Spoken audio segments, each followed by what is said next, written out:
Okay, so today we're going to really get into it with Heidegger's Being and Time.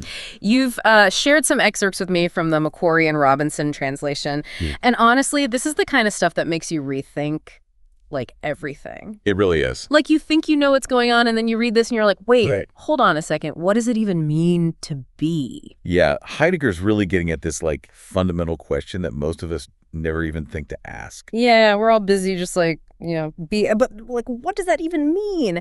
And Heidegger's pointing out that philosophy has been so obsessed with specific things that exist, all the different beings. But the question of being itself has kind of been forgotten. Exactly. It's like, we can like list all the different types of trees. Right. But we rarely ever stop and think about what makes something a tree in the first place. Oh, that's a good way to put it. Yeah, so that's what Heidegger's getting at. So that's like the essence of being, that fundamental treeness that applies to everything that exists. Exactly. Okay, so for Heidegger, the way to understand being is through Dasein, which is basically the human experience of existing. Yeah.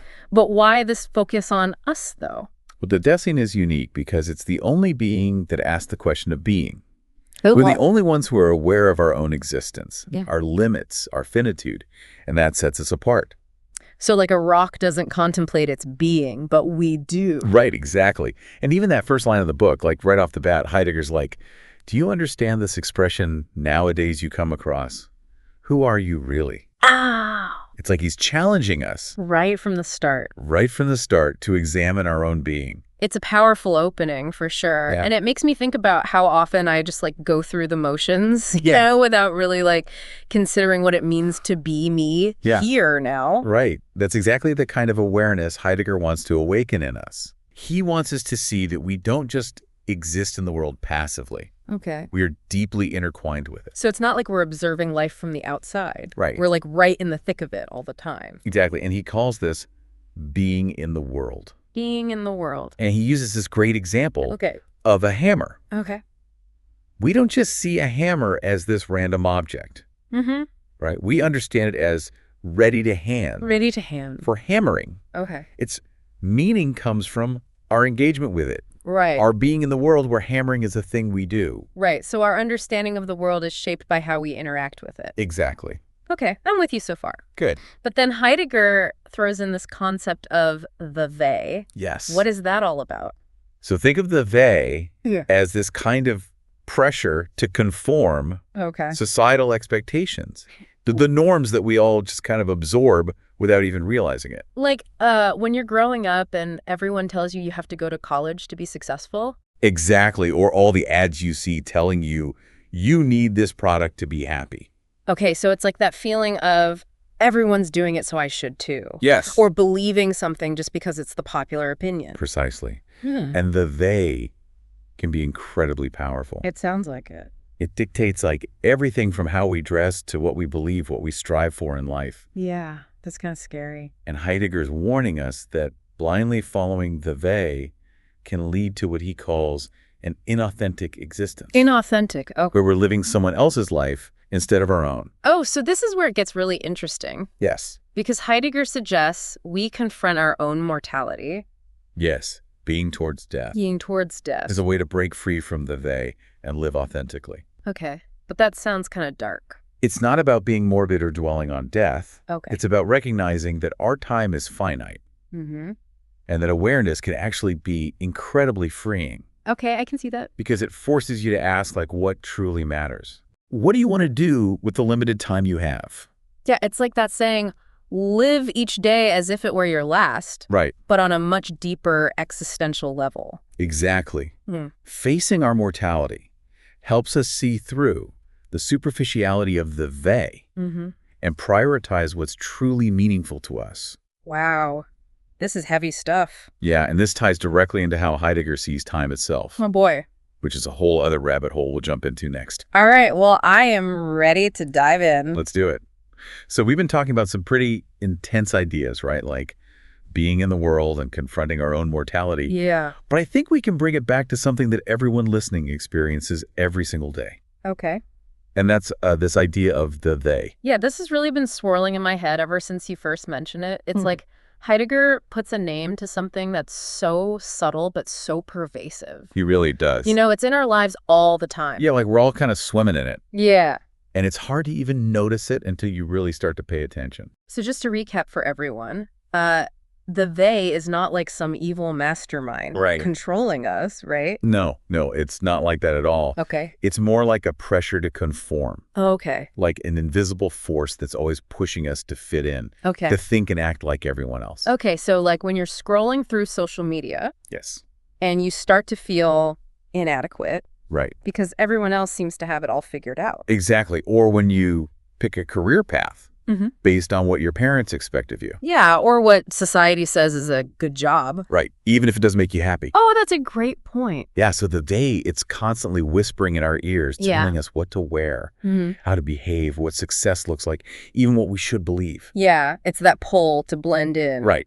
Not rock the boat, not make waves. Exactly, and the danger is that we can become so immersed in the they that we lose sight of our own unique potential. Our authentic selves. Exactly. It's like we're living someone else's life instead of our own. Exactly. It's like we're just going through the motion. Right, on autopilot. Yeah, following a script that someone else wrote for us. And Heidegger would say that that's the essence of inauthenticity. Inauthenticity. And it's not necessarily like a bad thing. Okay.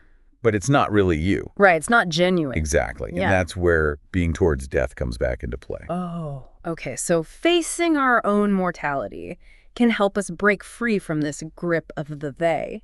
Absolutely. Because when you confront your own finitude, you start to question what's truly important. Okay. You realize you don't have time to waste trying to live up to someone else's expectations. Yeah, it's like a wake-up call. Right. Like suddenly fitting in doesn't seem so crucial when you're faced with the ultimate deadline. Exactly. It gives you the courage to say, this is my life, and I'm going to live it on my own terms. That's powerful. It is. And, it's not easy. Right. But it's so worth it. So Heidegger also talks about anxiety as a key experience that reveals our thrownness into the world. How does that fit into all of this? So Heidegger sees anxiety as different from fear. Okay. Fear is directed at something specific, right? Right. Like a spider or public speaking or whatever. Right. But anxiety is this more general feeling of unease. Okay. Like a sense of being ungrounded, not at home in the world. Like, what's it all about? Exactly. That feeling. Yeah, we've all felt that at some point. We have. Yeah. And for Heidegger, that feeling of anxiety can actually be a good thing. Really? Yeah. Because it's a sign that we're waking up to the reality of our existence. Oh, okay. The fact that we're thrown into this world. We didn't choose to be here. Right, exactly. We didn't get to pick our parents or our time of birth or any of that. Wow. So anxiety can be a catalyst for authenticity. Exactly. Heidegger sees it as a moment of potential. Okay. Where we can choose to embrace our freedom and create our own meaning. This is a lot to digest. It is. But it's incredibly thought-provoking. I think that's the beauty of Heidegger. He challenges us to think deeply about who we are and how we're living our lives. That's a good way to put it. And that brings us back to temporality. Okay. Heidegger's unique perspective on time. Right. It's not just about minutes ticking by, is it? Not at all. All right. So we've explored being in the world, faced our mortality, and even wrestled with those pressures of the they. Right.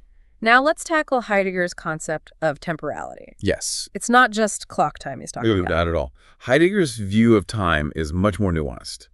Okay. He sees it as like deeply intertwined with our very being, our Dasein. Okay. It's not just something that happens to us. Right. It's fundamental to who we are. So it's like our experience of time isn't separate from our experience of being in the world. Exactly. It's all connected. Okay. And Heidegger argues that we experience time in these three interconnected ways, past, present, future. And he uses these kind of interesting terms. Yeah. Thrownness, projection, and fallenness. Thrownness, projection, fallenness. Yeah, to describe how these aspects of time shape our existence. Okay, those definitely need some unpacking. They do. Let's start with thrownness. Okay, so thrownness refers to the fact that we're thrown into this world without choosing it. We didn't pick our time of birth, right? Our family, our circumstances. Right, we're just suddenly here. Exactly. And that past that we didn't choose shapes our starting point. So it's like we inherit a past that influences our present, even if we weren't consciously there for it. Exactly. It's part of our being. Okay, what about projection then? So projection is all about our orientation toward the future. Okay. As Daseins, we're constantly projecting ourselves forward, making choices that shape the people we'll become. Okay. Like even right now, you're listening to this deep dive. Right. And that choice is shaping your future self in some small way. Wow, I never thought of it that way. Yeah, it's pretty amazing when you think about it. Yeah. Every little choice we make is like a step towards who we're becoming. Exactly. Okay, and what about fallenness? What is that all about? So fallenness is our tendency to get lost in the everyday world. Okay. To become absorbed in the distractions and demands of the day. Oh, I see. So it's like when you get so caught up in your to-do list that you forget to appreciate the simple things. Right. You're not really present. You're just going through the motions. Exactly. Okay, so fallenness is about losing sight of what truly matters, becoming disconnected from our authentic selves. Exactly. And this ties back into Heidegger's idea of authentic and inauthentic temporality. Okay, now you're really making my brain work. Sorry. No, it's good. It's good. Okay. But what's the difference between authentic and inauthentic temporality? So think of inauthentic temporality as being stuck on autopilot. Okay. It's that linear view of time where the past is just gone. Right. And the future is this distant, abstract thing. You're just going through the motions, letting time slip away without really engaging with it. It's like being trapped in a routine, not really present in the moment? Yes. And often when we're living inauthentically, time seems to fly by. It really does. You get to the end of the day and you're like, wait, where did all the hours go? What did I even do today? Exactly. So how do we shift to this authentic temporality then? Well, remember, being towards death. Yeah. When we confront our own finitude, we start to see time differently. Okay. Suddenly, every moment becomes precious. We realize we don't have an endless supply of time. Right. And that awareness can be incredibly liberating. It's like knowing that our time is limited makes us want to savor it more. Exactly. Be more intentional about how we spend it. Precisely. Authentic temporality is about living with a deep awareness of the present moment. Okay. Understanding that it's all we truly have. Right. It's about making choices that align with our true selves. Not just following the they. This whole idea of time being so connected to our being is really profound. It is. It's one of the things that makes Heidegger so fascinating. Well, this has been an incredibly insightful deep dive into Heidegger's being and time. It really has. We've covered so much ground. Oh, we have. From Dasein and being in the world to the they being towards death, temporality. Yeah. And I really hope this has given you a lot to think about. Me too. So until next time, keep questioning, keep exploring. Oh, keep being. That's it for this deep dive into being and time. We'll be back soon with another thought-provoking exploration.